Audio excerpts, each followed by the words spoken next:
আদিবাসী মহিলাক আক্ৰমণ এজিপি নেতাৰ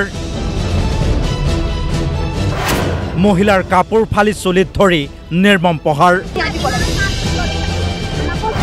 ৰাজ্যৰ সন্মুখতেই এজিপি নেতাৰ গুণ্ডাগিৰি এই কথা আমাৰ নহয় ভুক্তভোগী মহিলাৰ মুখেৰে শুনক সকলো কথা কালিমাৰ পিঠেইটো সুধিব আহা কাৰণে মোক মাৰিছে ইয়া চাই লওক হাতত কেনেকৈ মাৰিছে চুলি কোচাত ধৰি গোটেই চুচৰাই ফুৰিছে ইমান গাল মানুহ থাকে ৰাইজে নথকালে কালি মোক ইয়াত ডেট কৰি দিলে হয় আপুনি ঠিকেই শুনিছে লুণ্ঠনৰ বিৰুদ্ধে মাত মাতিবলৈ যোৱা মহিলাক ৰাজহুৱা সভাতেই প্ৰহাৰ কৰিলে মন্ত্ৰী অতুল বৰাৰ সমষ্টি বোকাখাতৰ এজিপিৰ দুই পালি নেতাই ধৰ্মীয় স্থানৰ নামত আবণ্টিত ধনেৰে নিজৰ পকেট গৰম কৰা পালি নেতা অঞ্জন পাটৰ আৰু দীনেশ তাঁতী কাকচাঙৰ আদিবাসী গাঁৱৰ ধৰ্মীয় স্থান নিৰ্মাণৰ বাবে চৰকাৰে অনুমোদন দিছিল কেইবা লাখ টকা কিন্তু এই দুই পালি নেতাই গাঁৱৰ সহজ সৰল ৰাইজৰ পৰা চহিনী গ্ৰামথান নিৰ্মাণৰ নামত লুটিলে 2.5 লাখ টকা চৰকাৰী আঁচনিৰ ধন নিজৰ পকেটত ভৰাই দুই পালি নেতাই আমি গাঁৱত মিটিং এখন দিলোঁ ৰাজহুৱা মিটিং দি সিহঁতক মাতিলোঁ নগলে আৰু একো নকলে কিন্তু পইচা পাতি একো কথা নকলে তাৰপাছত নোকোৱাৰ পাছত মিটিঙত একো নাই কোৱা আৰু তাৰপাছত কালি আকৌ কাম লগাইছে ডাইৰেক্ট অতুল বৰা মোক পাৰ্চেলি পইচা দিছে বুলি কৈছে দেই ডাইৰেক্ট নাম ধৰি কৈছে কিন্তু অতুল বৰা দিছে বুলি কৈছে মাইকী মানুহজনী কৈছে এইটো মোক পাৰ্চেলিকে দিছে পইচা এইটো ৰাজহুৱা নহয় যদি ৰাজহুৱা নহয় তেতিয়া ৰাজহুৱা থানাত সিহঁতি কাম কেলে লগাব লাগে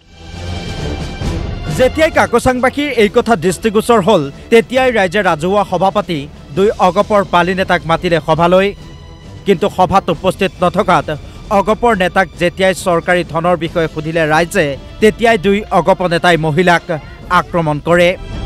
মাক মাৰিছে মোকো মাৰিছে মোৰ ভণ্টিকো মাৰিছিলে কাপোৰ চাপোৰ ফালি দিছে এইটো আমাৰ কেছ দিয়া আছে ই খালি মাইকী মানুহকে খুব কেলে মাৰি থাকে ৰঞ্জন পাটৰ পইচাটো অহাটো এনেকা বেলেগৰ মুখৰ পৰা শুনিছোঁ বাৰু কিন্তু ইহঁতি মানে ভিতৰুৱাকে ভুৱা প্ৰচিডিং বনাই পেলাই কেইজনমানৰ চাইন লৈ পেলাই পইচা উদ্ৰ কৰি ঠিক আছে বাৰু পইচা উদ্ৰ কৰিও সিহঁতি মানে কামটো কৰিব লৈছে হ'লেওতো পূজা কমিটিক জনাব লাগে গাঁৱৰ বাকী আছে বহুত মানুহ ব্যস্ত আছে এইকেইটাক জনাব লাগে এতিয়া ইয়াত টাইচিকেইটা চাওক আপুনি পুৰণা কাৰ্ড এই ঘৰৰ পুৰণা কাৰ্ড হেৰি কৰি পেলাই মাৰিছে টুকুৰা টুকুৰি কৰি পেলাই জইন দি মাৰিছে অঞ্জন পাটৰ ঘটনাৰ পিছত বোকাখাত আৰক্ষী থানাত এজাহাৰ দাখিল কৰিলে ভুক্তভোগীয়ে কিন্তু বৰ্তমানেও আৰক্ষীয়ে কোনো ব্যৱস্থা গ্ৰহণ নকৰাৰ অভিযোগ উঠিছে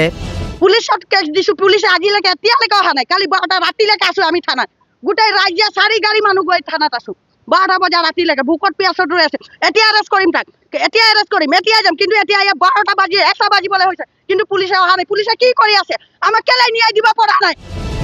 এতিয়া প্ৰশ্ন হ'ল চৰকাৰী ধন লুণ্ঠন কৰি মহিলাৰ ওপৰত আক্ৰমণ চলোৱা এই দুই পালি নেতাৰ বিৰুদ্ধে কি ব্যৱস্থা ল'ব প্ৰশাসন তথা দলীয় কৰ্তৃপক্ষই বোকাখাতৰ পৰা ধৰ্মেশ্বৰ হাজৰিকা ৰিপৰ্ট DY 365